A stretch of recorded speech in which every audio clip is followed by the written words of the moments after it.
Aktor Eza Gionino mengaku sebelum dirinya digugat cerai oleh sang istri, Meiza Aulia, ia sebenarnya sudah memiliki banyak rencana untuk masa depan keluarga mereka.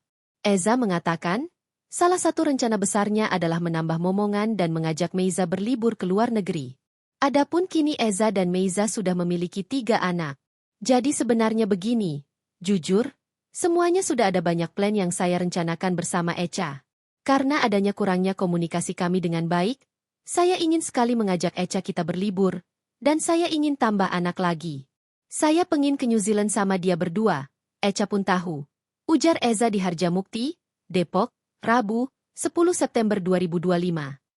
Meski rumah tangganya kini berada di ujung tanduk, Eza tetap berharap bisa menyelesaikan masalah dengan baik. Eza meminta sang istri untuk membawa anak-anak pulang ke rumah. Tolonglah sekali lagi saya mohon. Ayo kita selesaikan dengan baik. Ayo pulang, masalah kita komunikasikan dengan baik. Kita selesaikan semua dengan baik-baik. Ayo kembali pulang, bawa anak-anak, kata Eza. Dalam kesempatan itu, Eza juga berjanji akan memperbaiki kesalahannya. Aku janji kok aku bakal perbaiki semua kekuranganku, kesalahanku, aku bakal perbaiki semuanya, tutur Eza.